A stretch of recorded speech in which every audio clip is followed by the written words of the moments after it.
Hey everyone, welcome to another episode of Quest Like a Pro. I'm Noah Barnett, the founder of Purple Shadow Gaming, and I'm thrilled as always to be joined by Andy, my co-host. Hey Andy. Hi, Noah. It's nice to be here. Absolutely. And tonight we're thrilled to continue our journey into the world of Disney Lorcana, where we're trying to really understand what does it take to be a competitive player. Our mission here at Purple Shadow Gaming is to really help players level up and compete at a higher level than they are currently, whether that's getting to your first set champ or actually qualifying for your first North American Continentals or Continentals around the world. We want to be a support for that. And tonight we have an incredible guest, and I'm so excited to have this guest because I've been following their content for such a long time, and we will be learning from S4iler. S4iler is well known for being the creator of Ruby Sapphire Sisu or Red Blue Sisu on Ice, multiple top 25 Pixelborn seasons in a row, top 16 at DLC Fort Worth, and top 8 at North American Continentals, which qualified you for the first ever Lorcana Worlds, whenever that is.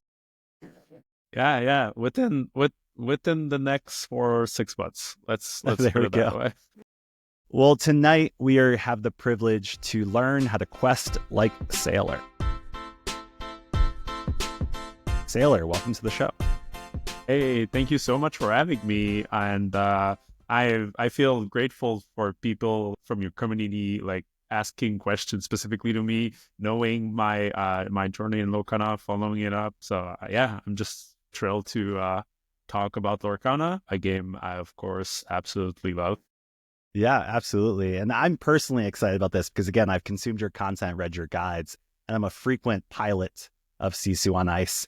I will say I did switch to the Shark Burn deck at the end of the season to win set champs, but Yeah, absolutely. I still love Sisu, and Sisu will be coming back in set 7 for me. But enough about that. We really want to kind of go back a little bit in your journey, S4iler, and then go deep into like how you think about playing, how you've gotten better. But before we do that, we really want to know, like, how did you even get started in competitive TCGs, and what led you to Disney Lorcana? So I first touched a TCG card in 1994. I was 5 years old, like first grade, and there was a show and tell at school.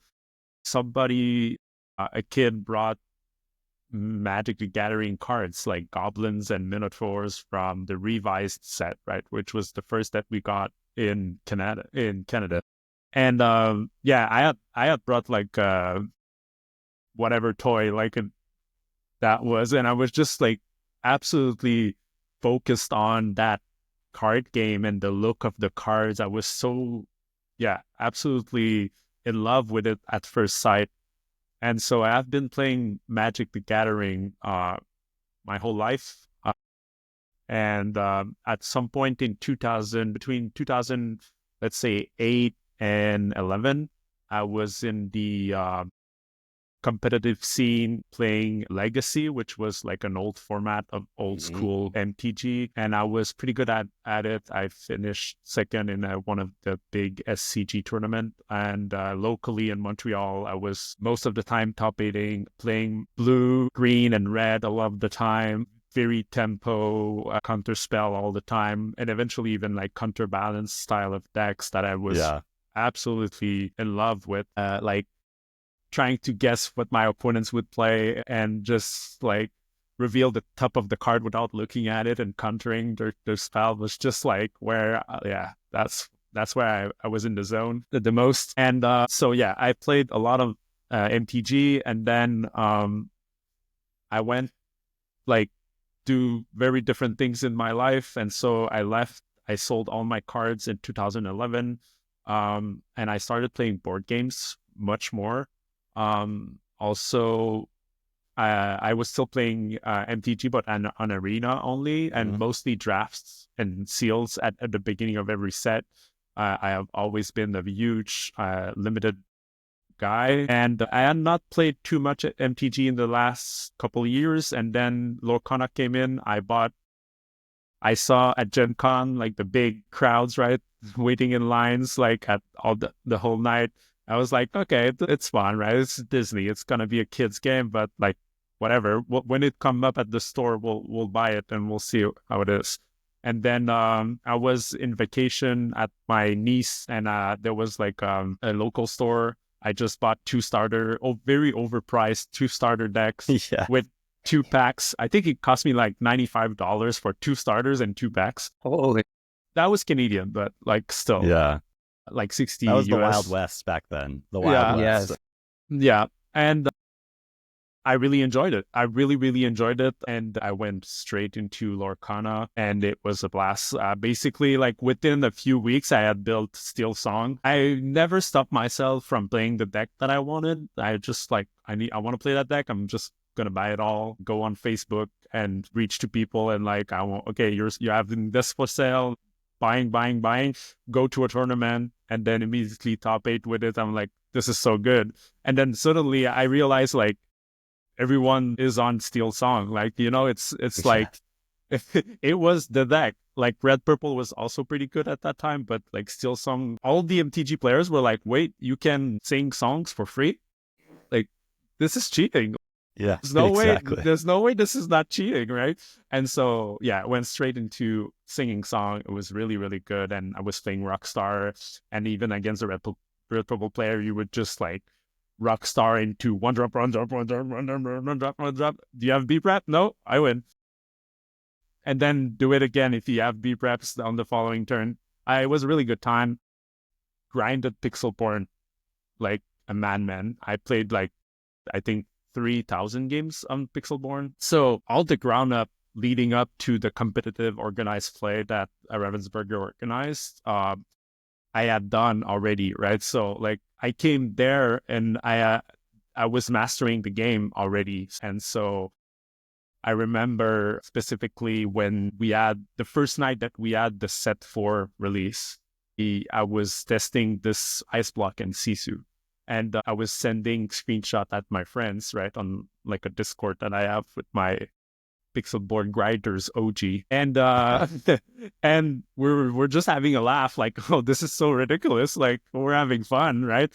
And Artabax plays it on stream, and there's a famous clip of him just like, oh, please, ice block, please, ice block. He has a Sisu in hand, and there's a Diablo on the underside, and he top deck the ice block, Sisu the Diablo, and the whole chat goes like, what is that? So yeah, that's like the genesis of what S4iler is before being an accomplished player.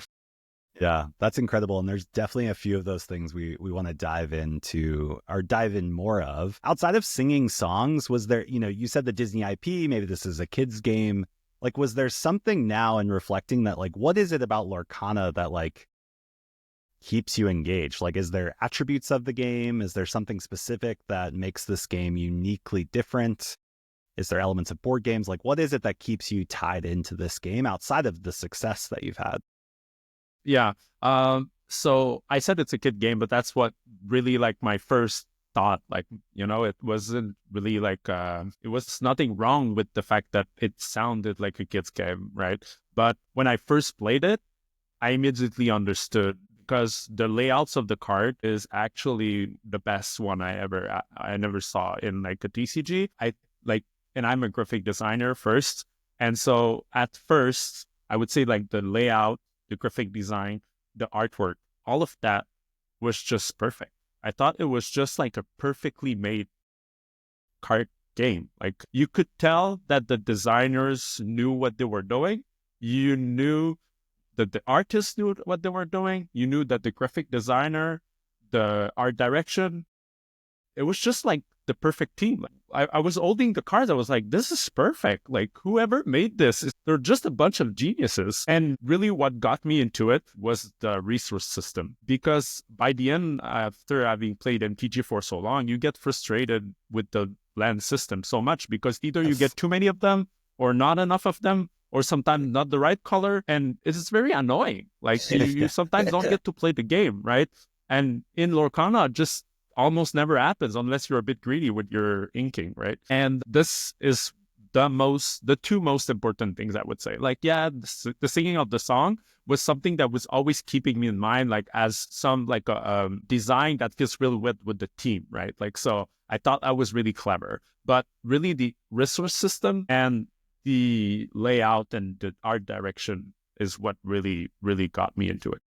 Yeah, absolutely. I think the layout is incredible, and it's cool to see how all of the different teams that it takes to build a game like Lorcana or any trading card game for that matter, it does seem like they're so aligned and in sync.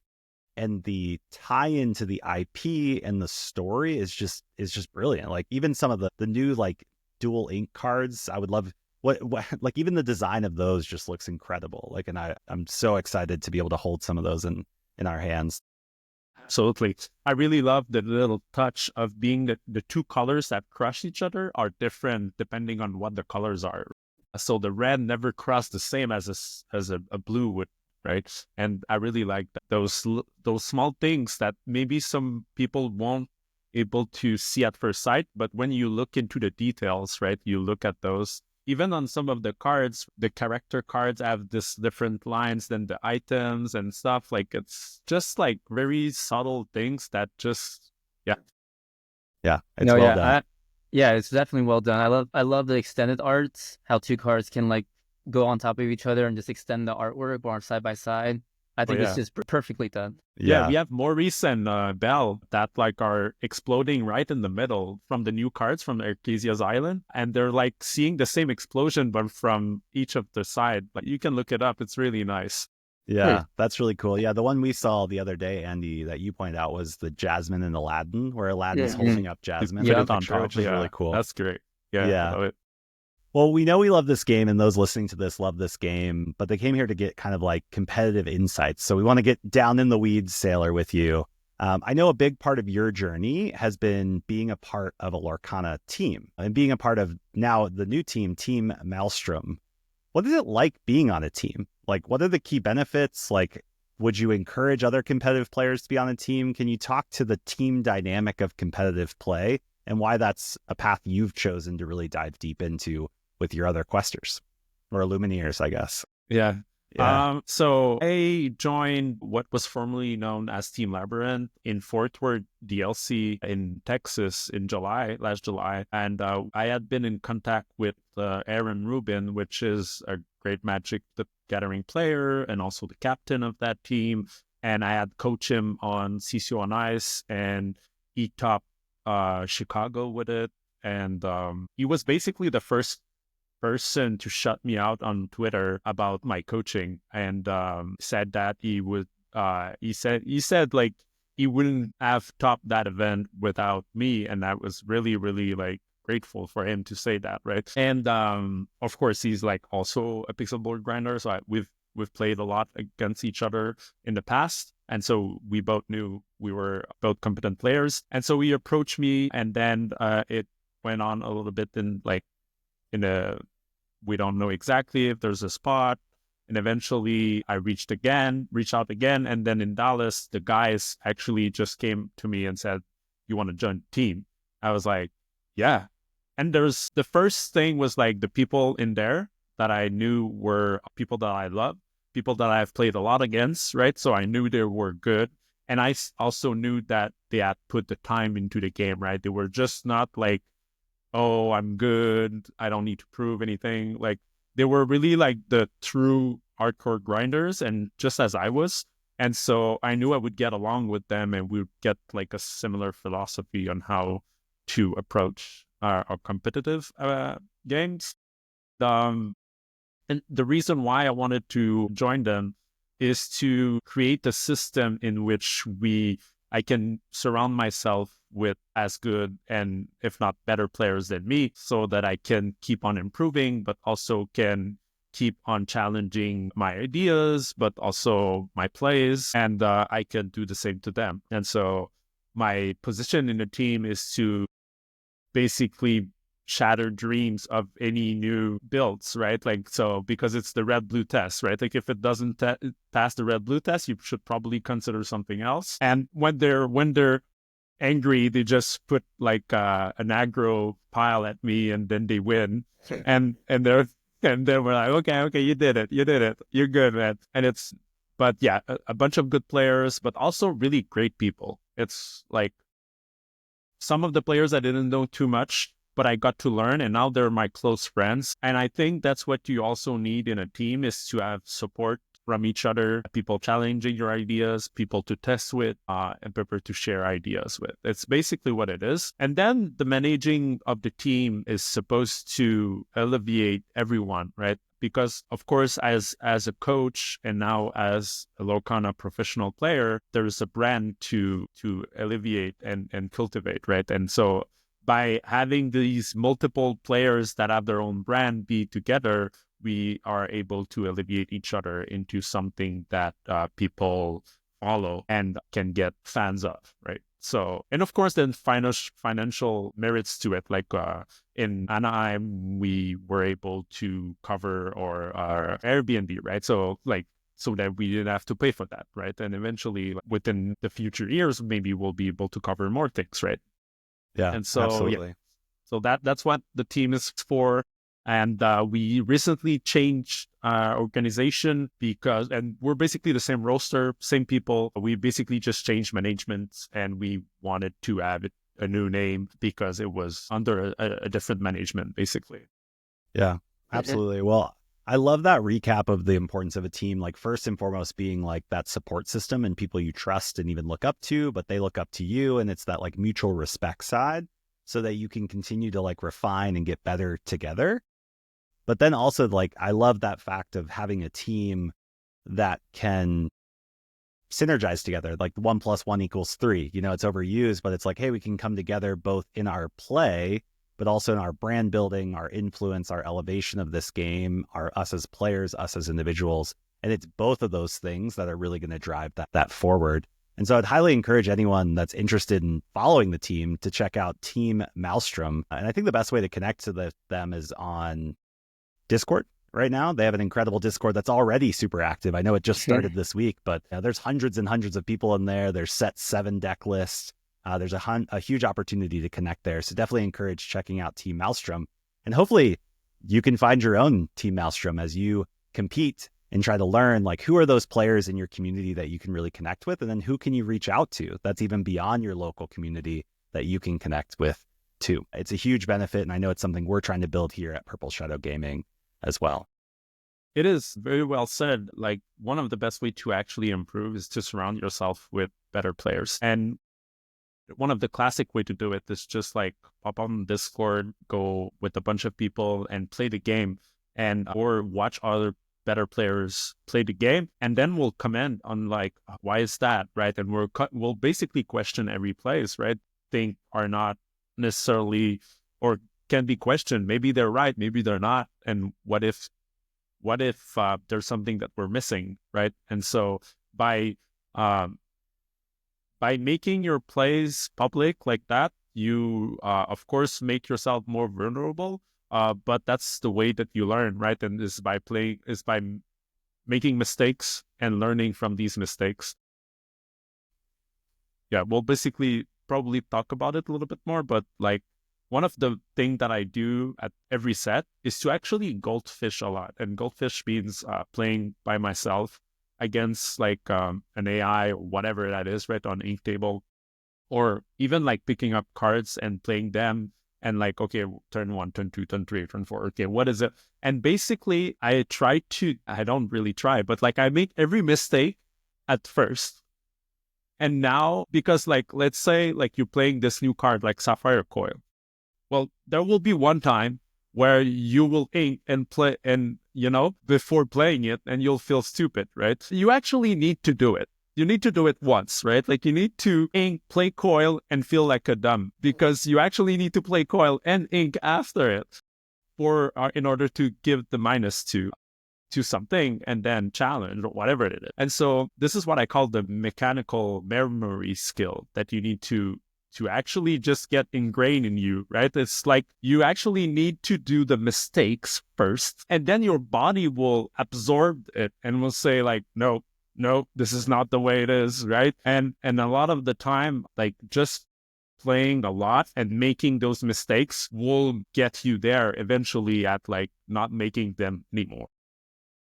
No, that's very true. I've been starting to like record myself and rewatch it so I can see like when I'm inking, when I'm making mistakes.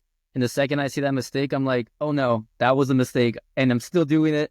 I can't stop it. I can't change it, but I know I'm not going to do it again. Yeah, learning from your mistakes, but you actually need to make those mistakes, right? And so the more these mistakes you are able to acknowledge, the better, right? Because a lot of the time, what is holding people to better success is because they don't see the mistakes. There's nobody telling them the mistakes, right? And so every time they're playing against whatever, like Diggy Diggy Hole on turn one, they ink their Maui. Well, this is like a mistake. Like this card is inkable, but it's not in the matchup. Like it's almost not, right? Like unless you really need to. But there's these learning moments that you actually need to acknowledge, and by surrounding by players that will point those mistakes to you, that's a very great way to move forward. But then of course, another way would be to get coaching, because that's kind of the one thing that I provide when I coach, right? I'm looking at you, I'm like, okay, do your mulligan. And then I'm going to judge your mulligan. There's nothing wrong with you making mistakes, but you need to do the mistakes and have somebody tell you that those are. And I think that gets us to the next part of this. So Andy, do you want to dive into process? And like, we really want to understand Sailor's process so we can continue to learn from you. Yeah. So let's get into the strategy talk. Like, what's your process when like preparing for a big tournament like a DLC or the North American Continentals?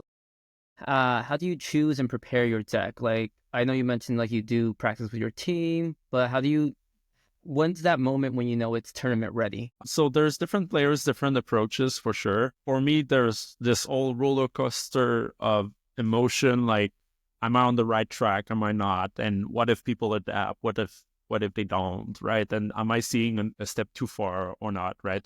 And these questions about metagames, right, that is in our head all the time. And I remember last year particularly, I was like in holidays with my in-laws, and I remember like stepping out for a minute and just thinking, what if I cheat on 2, Quill on 3? Is it better to ramp on 2, play Tala on 3? Like all these things running through my head all the time, right? On what are the most important openings. And the preparation basically is, I have a testing group that is not my team, but my private like friends also. And we do tournaments. And so we would do at a DLC, but we're facing each other. So it's good opponents every round. And we try to test our ideas against each other, but also we try to play like competitive decks so that we can have a good representation.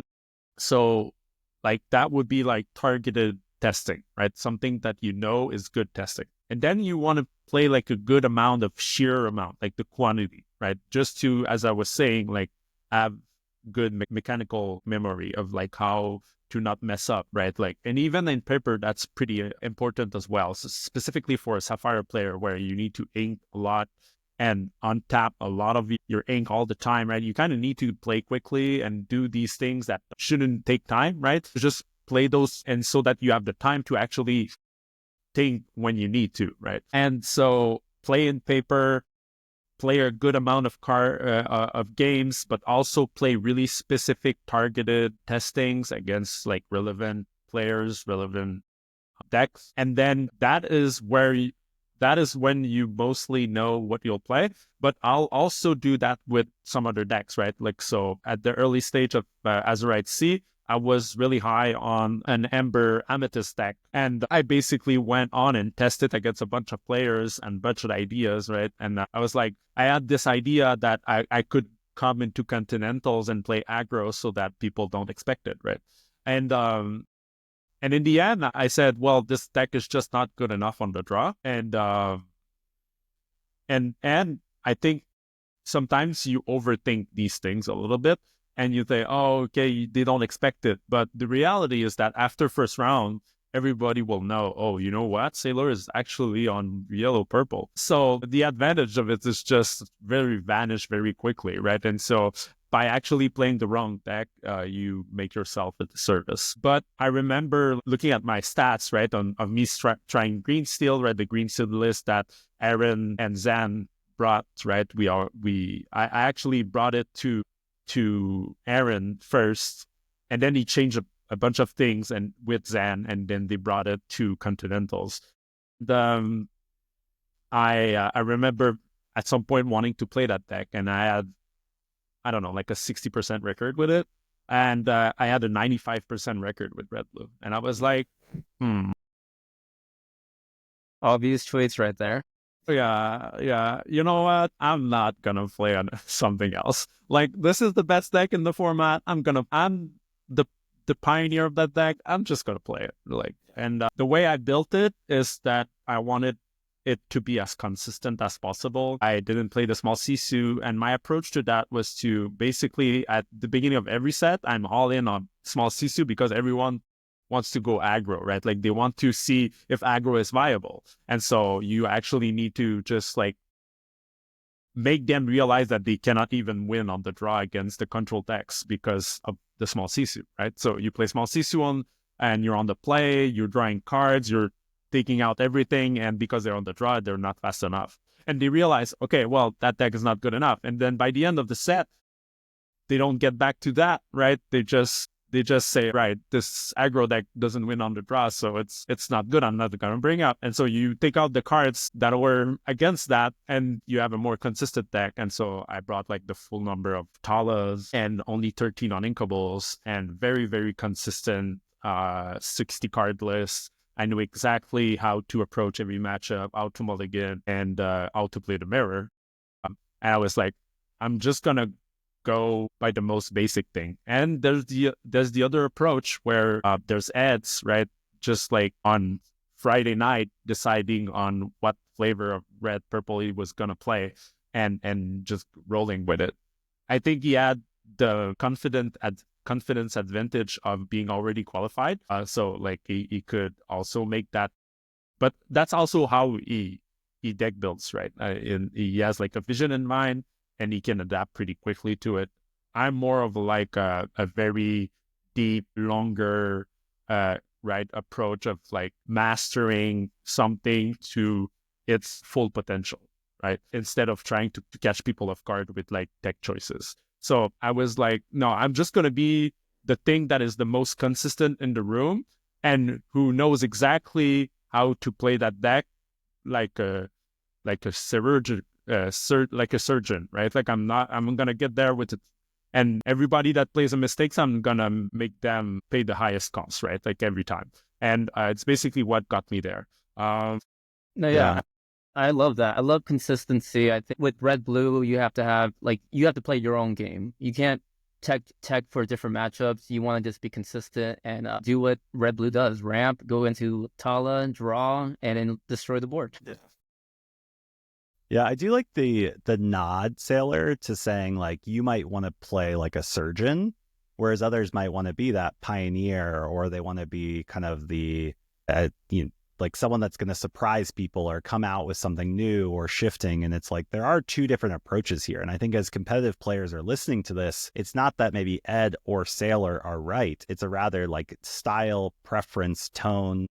And you even said that in your playtesting, which is like, hey, you approach playtesting one way, whereas when we talked to Lamb Chops, who's also a surgeon, plays, Sapphire Steel like regularly and drives that forward, he takes a different approach where he spends so much time playing by himself and like mapping out every single line and like spreadsheeting and like doing this whole different approach than just like going and playing games and doing other things. And I love that that's part of this because we want to explore that. We want to expose people to different play styles and even testing styles. You brought up one thing I want to highlight, you North American Continentals. Again, congratulations for qualifying for Worlds. It must be an incredible moment. You make day 2, and that day 2, you have the match for Worlds, right? Like probably the most important match of that day 2. What did that year? Of that year? Like, I remember saying to people, Sunday morning is going to be my most important match of the year. And I don't know if I would be even able to sleep. Like, how can they do this to us? Like first game of the Sunday morning, but yeah, definitely. It is wild. So I'm curious because I want to ask two parts of this question. Like first, like what did you do to prepare for that moment? Okay, either that night or even ahead of time. Like what? Yeah. How did you mentally prepare to go into Sunday morning and play the most important game of your Lorcana career? I actually thought about this a lot because I was so aimed at that I was like, I was looking at Sunday almost more than Saturday. And so I built my deck to have no tech cards because I knew that the most important match of my year would be open deckless. So I didn't want to have cards that are bad against a bad matchup, or that if they're known, they're like liability in my deck, right? Because I'm going to play against a really good player on Sunday morning. And if there's any cards that are bad because I want it to be cute and be like, have tech, I'll maybe pay the highest price. So I thought about that Sunday morning a lot in my deck building. But also, I actually asked my girlfriend, which is she's a retired nurse, and I was like, what can I do to make sure that I can sleep well on Saturday night, right? And so she brought me some, I can't remember the name, but anyway, some sorry, I'm French based, so I have the okay. words in French. But is it like sleep aid or something, like something that just helps you sleep? Yeah. Yep. And so I got that, and then the night I also brought like earplugs just to make sure that like I can have the best resting sleep. We came in on Tuesday night, right? And we went to Disney Park on Disneyland on no, it was actually Wednesday. So we went Thursday and Friday. And so those I really I wanted to be physically exhausted from those 2 days so that I can have better resting, right?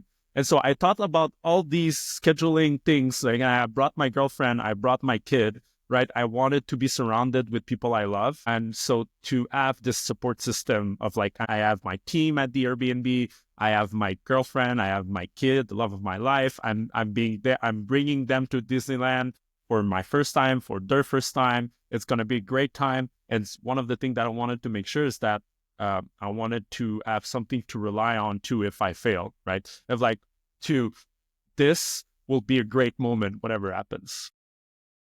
And so all of that was very, very conscious about setting up the right circumstances to win or lose, right? That's incredible. I love that. And I think it's like different for people. Like you got to bring what you need. But the important thing I just heard there is like knowing what you need in those moments and caring for both sides. Like when I win, I want this. If I lose, like I want this and I need this. But also just that dedication to being like on Sunday morning when I play the most important match, like ahead of the tournament, even that just like belief, not arrogance, but like confidence that like I could be there and I want to be ready for that moment. I really think that's important. You need to come there with confidence when you're playing against the best players in the world, right? I remember on Saturday night after being announced that I was in top 16 and qualified for day 2, we knew who we would face, and Hamza came to me and he said, and he's known for playing Ruby Sapphire as well, right? And he's known for playing 72 card lists. And he comes to me and he said, "Sailor, you're going to crush me tomorrow." And he said that. I was very surprised because, of course, he's a very competent player. He's one of the most accomplished Ruby Sapphire players in North America. He's been topping more events than I did, but he saw my list, right? And he said, like, you have the most consistent, and I have a bunch of tech cards. I have we basically had the same list, but he had 12 cards on top of it that were mostly irrelevant and made the rest of the 60 less consistent, right? Because he wanted to have all the tools to fight into the Swiss rounds. And it served him really well, right? Because he finished 4th and I finished 13th in Swiss. So, but he was not feeling confident on that Saturday night. And we play tested my teammate Xenelis and I. He's like somebody that I coach on Ruby Sapphire quite a bit. He's a really good player, one of my best friend in the team. He played his deck, I played mine, and then we switched. I played his and I played mine. He played mine, so I could see what was Hamza's approach to his deck. And we realized that if he would draw the right side of his deck, we would have like a 50-50 matchup. But if he would draw the wrong side of his deck, I had like a huge advantage, because you kind of want to see Popsicle every game, see Hiram's as many times as possible, have your answers to Hiram every time it lands. And also you don't want to be bricking, right? Like, because every turn where you are breaking, it's a potential tempo loss that you're giving out to your opponent. It's very critical in these really high competitive games. And so on Sunday morning, when I woke up a little bit too early to my likings, but like, yeah, it was nerves, right? And I woke up and I was like very confident. I was like, yeah, like the testing last night went great. Everything went according to the plan. Hamza is not feeling like he's favored into it, and I agree. And I'm just gonna win. I had no doubt in my mind. That's incredible. I love that. And again, it's a great reminder that so much of the game is not in the game. Like there are parts outside of the game that you have to mentally prepare. You have to show up. You have to have resilience. You have to have belief. You have to paint the picture of what could be, what if. How do you do that? How are you going to handle that?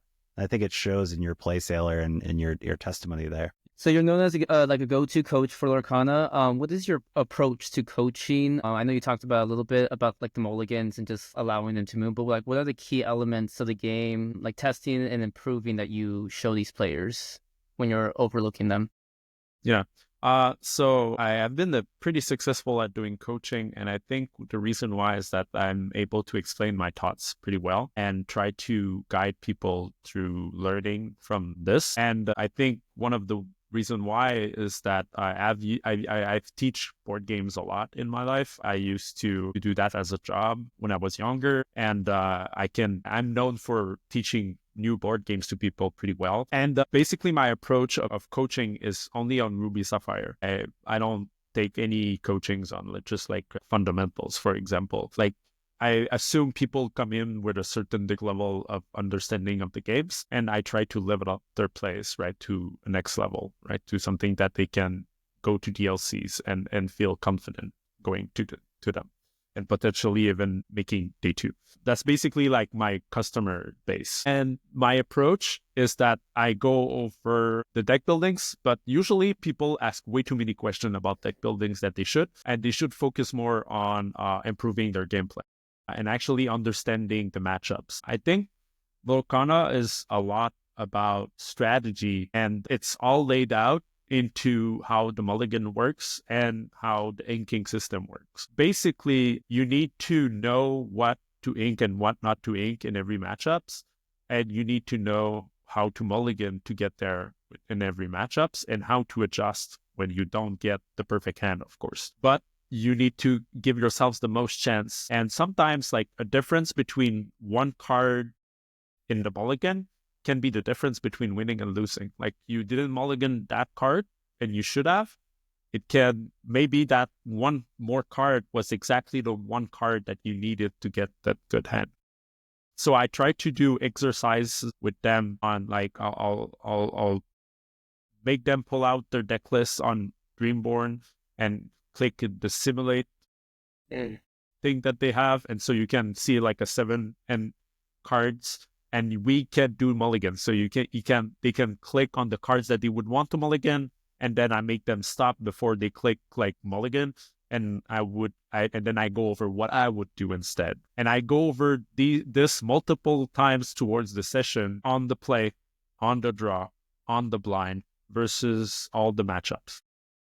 And so because it's very different, like you don't do the same thing against them once you know what you're up against, or if you don't know what you're up against, right? And these things are the most important things. Once you, of course, once you know how to, manage your resources, don't expose your characters to 2-for-1s, right? Try to make the most out of your challenges. Those are the fundamentals, right? You should know them. And if you don't, I think you just need to play a lot and understand and talk to players. You need to get the ground level first. But then from knowing actually the fundamental and then actually understanding every matchup dynamics is really where the people struggle the most. And because it's a little bit more complicated and abstract, right? You need to adapt to what your opponent is doing also. And one of the things that I usually say in my coaching session is like, you need to play to your outs, right? So you need to understand what could be on the top of your deck. That would be the way for you to win. And you need to work towards that. don't play as if you only look at your 6 card in your hand. You have a whole deck right here that is coming at you once per turn, or maybe 3 per turn, or maybe with vision 7 cards per turn, right? And you'll need to make decisions every time when you're playing that deck. You need to make decisions all the time on like which card I'm picking. Am I inking this vision, or am playing it in 3 turns? And you need to think ahead all the time, right? You need to lay out the curve in your head. And so you need to think multiple steps in ahead. And so I try to make people realize that there's more thoughts than what people think when playing a card game, right? Like there's so many levels of where you can achieve. And I try to unlock these achievements for them. Yeah, I love that. And this is a great time to promo your coaching, S4iler, because if you do want to level up and make that day 2 or compete at a 10K or do anything like that, it is great to seek out a coach. And I think what I loved about your note there, S4iler, was like, I work with people on this type of deck in this scenario, because there are coaches that do a bunch of different things. Like if you need fundamental coaching, there's probably someone there. But if you want to level up to day 2 with Ruby Sapphire right now, you can get coaching from the best, and it would probably be good for you to do that. So definitely check out metafy.gg and look for S4iler with a 4 on Metafy if you're interested in that. And if you're not and you're looking for a different type of coach, Metafy is a great place, metafy.gg, to find any type of coach that you're looking for. Awesome platform, by the way. You can schedule your own. Like I used to do it all on Discord and try to work like on different time zones. And like, it was so hard to keep track with all the people that like different places in the world, right? And now with Metafy, I'm just like, I'm notified like, oh, somebody wants at that time, and it's already like on my time zone, right? And so, yeah, it's just a really great. Absolutely. Well, before we jump into the rapid fire and kind of end with some fun Disney and Lorcana questions, Andy, anything else you want to make sure that we cover with S4iler? No, I think you were really detailed about your answers, so thank you for them. I do want to I do like that you mentioned visions as one of the cards. Like people, I think I overthink a lot because you see 5 cards and 4 of them are going to go back to the bottom, and I feel like I overthink that scenario so much that I don't know what is the correct one sometimes. I'm like, I want this one, but this one's good too, but I can't have them all. So like it's definitely thinking through those lines will definitely and you have S4iler here if you need coaching by him. Could definitely help you. Yeah, I think one of the things that people, if they want to level up, try not to ink your vision. You don't need to win all your games when you're playtesting, you can also do things just to figure out if you're doing something wrong. And I think if you want to try to see a different side of Ruby Sapphire, try to not ink your vision too much. I'm not saying like in a real tournament, like if you need to ink it. Like in testing, try not to ink it and try to understand when to play it. Because when I have vision in my hand, it's basically any card in my deck, right? I see it like what could that be? And every time, what could that be? And if I play it on that turn, like 3 turns ahead, so usually like 4 turns ahead, right? Because I don't want to play it on turn 2, and I don't want to play it on turn 3 either. And so maybe I play it on turn 4 with something that costs 3 and vision, right? And so there was a play like in set 4 that I used to love and would make my playtester so angry because I could pull it off all the time, was Quill Vision on turn 4 into Big Sisu on turn 5. And they would get so angry and I would pull it off all the time. I was like, this is vision. Like I know what's in my deck. I know the odds, and it's pretty good odds that I find it by turn 5. And so try to see that card as if it would be basically all the images of all the cards you've put in your deck. You can look at the vision in your hand and say like, which one would I like this to be? Yeah, try to do that. It's called Visions of the Future. So I feel like the flavor, again, going back to the card design, is like perfect. It's like a wild card. Perfect. You're like, this could be anything. Well, S4iler, with that, we would love to run through some rapid fire with you as we wrap up. Are you ready? Yep. I guess. Best card in Lorcana right now, and that can include set 7 because we have some set 7 stuff, and there's no wrong answers here. And you don't even have to fully justify it. Just like, what's the best card in Lorcana? Right? So I think it's not the most powerful card, but it's the card that activates all the cards in S4iler, and that's Popsicle. I think without Popsicle, Hiram is actually a pretty like okay card. not even great. I think people complain on the wrong card. I think like when the games in which you don't see popsicles are so much harder than the ones that you see the first, at least. Yes, I know that very well. Love my popsicles. And I finally have 4 foil ones, which I'm very grateful for. I have one 3D printed that was somebody gave one to That's awesome. me at That's one of the awesome. DLC. Super cool. Yeah, I definitely agree. And I think it's a good to remember too, like what are the cards that make other cards better? And that's a perfect example of that. Next question. What is one pre-game ritual that you can't go without? Whether it's before a game or before a tournament or before a match, like what's one thing you do for you that you can't do without? Go to the bathroom, drink water. And in the DLCs, I try to also listen to music while going to the bathroom to just like lower the reality of the density of the room, right? Like sometimes it's really like the ambience is really electric and like people are so eager to play and and sometimes that can be a little bit overwhelming. And so just like going back to what you love and like having a moment for yourself, like just going to the bathroom. I remember at DLC Fort Worth before my first round or in between round, I can remember I would put like the new Taylor Swift album, go to one of the bathroom that was not used, like that was like another building, and just sit there and relax and like, you got this. Like you've played so many times. And I remember playing my first ink or my first guy, and I said to myself, I know exactly what I'm doing. Like this is like I'm in the zone, And so yeah, I think coming back to what you are, what you love, having some time for yourself, but also drink water and go to the bathroom. Absolutely. All essentials, all essentials. As someone who's played other card games and board games, I would love to know from you, like what new mechanic would you personally like to see Ravensburger introduce to the game that doesn't exist already? That's so interesting. It's so hard I wanted to prepare for this, but I just couldn't find something. I actually don't know. It's very hard. And one of the games that I very, very love is a deck builder, and it's called Dune Imperium. And it's about building your decks and going to like battles with it and timing the right cards. And I think there's like a bunch of really great mechanism built into that thing. And I think one of the things that they didn't explore much is like combo-y stuff. And of course, like they need to be really, really cautious about it because we don't have anything to interact on an opponent's turn, right? But I think there's like design space that they could explore to make things a little bit more wacky. And I love it for it to not be there already, because we need to also level up into that, right? As a player base. But I think we'll get there eventually. And I think Set 7, Arcesia's Island, already have some more breakthroughs approaches, but we'll see. Absolutely. Yeah, I just want to highlight some of them too. Like the idea of playing something out of your inkwell was something I've thought about for a really long time. And Mufasa got us close. And then the new Pongo got us like further in there. And I'm like, that's super interesting, that whole idea. So there's a lot of design space. What I really want is a counterspell that I can cast on my opponent's turn. I know we're not going to get there because it would break the game design.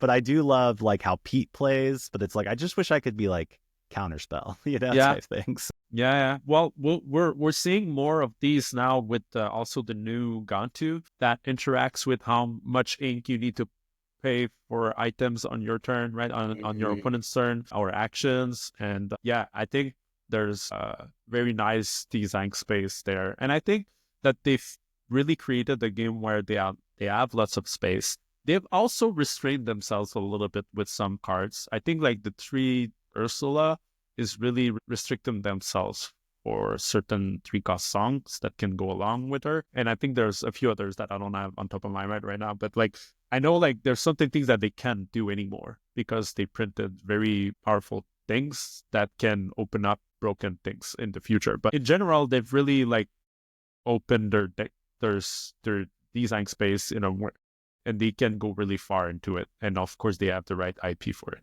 Absolutely. Well, there was a community question related to Lorcana that I wanted to ask you, and I feel like you would be the right person. Is someone asked, do you play Hiram, do you play Tala, or do you play How Far I Go on turn 3? Okay. And how do you know which one you should play? All of these answers are good in different contexts, right? You're on the play, your opponent didn't spam the board with 2 lore questers in the first 2 turns, just play your Hiram. What's wrong with it? You're gonna set up something that will make your whole draw very, very easy for the rest of the game. You just need to commit 1 more ink to it every turn to just keep it feeding. And because you're very good at answering your opponent's board, you'll be able to protect it. And of course, it's just very good at protecting itself by having 6 willpower. If your opponent is putting things on the board that you need to contest because you cannot let them quest forever, what about the 3/3 that replaces itself, right? Such as Tala. So a very good thing to contest the board. What if your opponent played one of the most threatening cards in the game in the form of Diablo or Hiram, and you don't have an answer to it? Well, what about playing Half-Algo into a Medusa next turn, right? You need to think about what it opens up, and what Artcast Half-Algo opens you up is that you have 6 ink instead of 5 on turn 4. And that can be the difference between like answering something right away or very quickly, or letting it slide and get too much advantage. So there's going to be scenarios for multiple different answers. You need to understand which are these scenarios and adapt to it. Yeah, absolutely. Well, Andy, I'm going to let you ask this question because you explained it better to Lamb Chops, which about building a Disney team. But yeah, this one's tough. This one's a little stretch. So Andy, you can explain it a little bit. Yeah. So you're creating your favorite like Disney Dream Team Lorcana team. You're choosing 5 characters on your team. I think of it like the game Valorant. So you have like a tank, you have a healer. What is your dream team? What characters would you want on your team? It's not restricted to the Lorcana cards. It's just the Disney character personalities. Nice. I love it. I mean, if I can have a god, why not, right? So I'll have Maui for sure. Maui. Because he's very versatile, right? Like he can be like be a shark, but he can also just be a big guy. So I'd like to bring him in for sure. I want somebody that is thoughtful too, right? That can plan ahead and make like great schemes. So maybe a villain that is be able, like maybe Maleficent, right? She's also being able to adapt, and she can be really like foreshadowing, and I like what she represents. I would also, that's 2. We need good heart, right? Somebody that is just pure at heart. And I think that could be either Aladdin or Moana. Like I really like Moana, so I'll put Moana in. Somebody that is just like have a will to prove themselves, and that really like very pure. Then we need like a support that's just there to make us laugh, and having like a good support to just always be there for us. And so because I want to touch on a different maybe IP, I'll bring, I don't know, Rafiki. Like he's wise, but he's also quite funny. It brings a good laugh as well. And then maybe another brute force. We need more brute force. What could that be, the 5th one? The 5th one could be, let me go into my Disney characters. Solid team so far. Very solid team. Yeah, that's a good one. Okay. Yeah. We're gonna put each of the pros teams up against each other on like a vote thing and be like, which of these teams do you actually think would crush? And like we'll do a poll later on. Let's put Hercules as the last one. We want another big guy that's not afraid to get in the fight. I love it. I love it. So we got Maui, Moana, Rafiki, Hercules, and then the last one was Maleficent. Yes, Maleficent. It's a solid team. Well, thanks for playing along, Sailor. As we close, I would love to just get your final piece of advice you'd give to players who are looking to level up competitively. Yeah, keep playing, keep enjoying the game. It's really important, right? Like when you're trying to grind, you can lose yourself in the game and not enjoying it. And I think it's really important to keep enjoying it. And if you need a pause, it's sometimes very, very beneficial to just take a pause and come back to do something else on that night. You thought about like putting more work, but maybe it's like going to the gym. Sometimes you actually need to just relax, right? And don't go to the gym every night. And just to, get your mental state in the right spot, and don't see every game as as one you should win. Take those games as moments of improvements and focus on the ones that are important, right? And you're not going to get there in the most important time if you didn't learn from your mistakes before. Absolutely. That's great advice. Well, thank you so much for being here, S4iler. Thank you, audience, for tuning in. We really, really appreciate this. Is how we get better together, is through shared insights and learning together. And that's what we hope to bring on Quest Like a Pro. Big call out for S4iler. Definitely check out Team Maelstrom and also your coaching on Metafy at metafy.gg at S4iler with a 4. If you want to stay connected with us, visit purpleshadowgaming.com. There you can get updates on new content drops. You can pick up the best sleeves for Lorcana, in my opinion, Viper sleeves, and join the PSG community. For now, so long, and we'll be back next time with more tips and stories to help you quest like a pro. See you soon. My mind's blown, Andy. That was incredible. That was so fun. It was a lot of fun. S4iler was amazing. Loved how such a strategic fella. Very consistent. I love his philosophy. I feel like I kind of mirror that sometimes when I'm deck building. I just want, I've said before in the past, I just want 4 of everything in my deck and call it a day. And I won't have to stress about tech cards. Just play my own game. And I do love just the call out though that like you identify with him, right? But other players might be like, no, like, you know, Zan talks a lot about, and he hasn't been on the podcast yet, but maybe we can get him on here, is like, he talks about like, you don't want to be playing Monday's deck when you could have been playing Friday's deck, like in Saturday's tournament, you know, and there's like different philosophies there, but like someone like S4iler is like, hey, I want to be a surgeon, as he called it.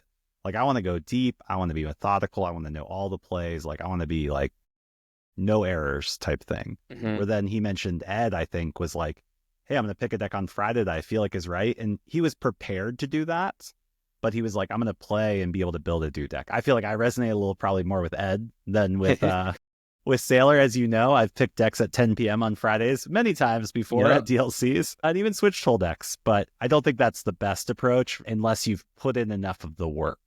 And I did really appreciate his philosophy on the work. Anything stand out for you about like how he play tests, how he coaches people to play tests, like any of that methodology?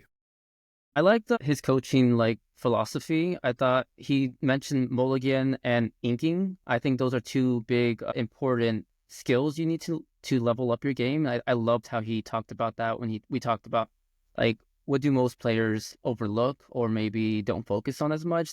They're too busy on the deck building. They're asking way too many questions about what tech cards they can add, instead of actually looking at like, what are you mulliganing? How are you mulliganing? What are you inking in like certain matchups? Because that's really important. Yeah, absolutely. I think the thing that stood out to me is like his pushback on what you just said, which is like theorizing too much about the situations. And he even mentioned like he almost switched to an aggro deck, and he's like, but then like the trick is over after round 1. And I think like we almost build up these stories in our head on how we're going to like bring the magical like Wonderland Christmas story deck and like make it, and we're going to bust through and like drive that. And it's possible.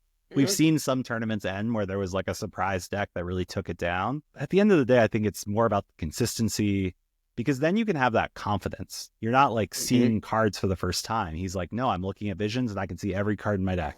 I want Popsicle on turn 1. I've seen this play pattern. Like we asked him the Hiram question with Tala, and he's like, I can describe the entire circumstances of why you would play any of these on turn 3. And like, that's incredible. And I think that's really powerful as you're thinking about leveling up. It just takes time and effort and work. And I do agree. Like, yeah, there's people like surgeons and people who want to do the tech choice. I think DLC Atlanta the winner was a Mufasa deck. So I think everyone wants to bring the spice now. They want Amber Amethyst too. Yeah. Amber Amethyst, it was like, it was wild. And it was like with cards, people were like, what are you playing with? Like you're playing Cinderellas, but you're not playing songs. Like what are we doing here? What is Cinderella for? Yeah. And so, yeah, everyone just wants to make the next spicy deck that's going to like take over. And yeah, sometimes you just got to be a surgeon and just play the game. Yeah.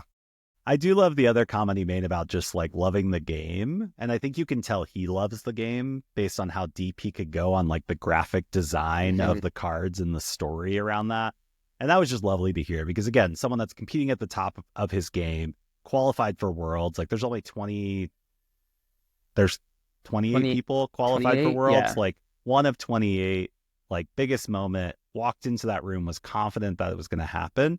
But then he's like telling you about how the art style on cards work. And it's like, that's someone who's just like committed to it, loves it.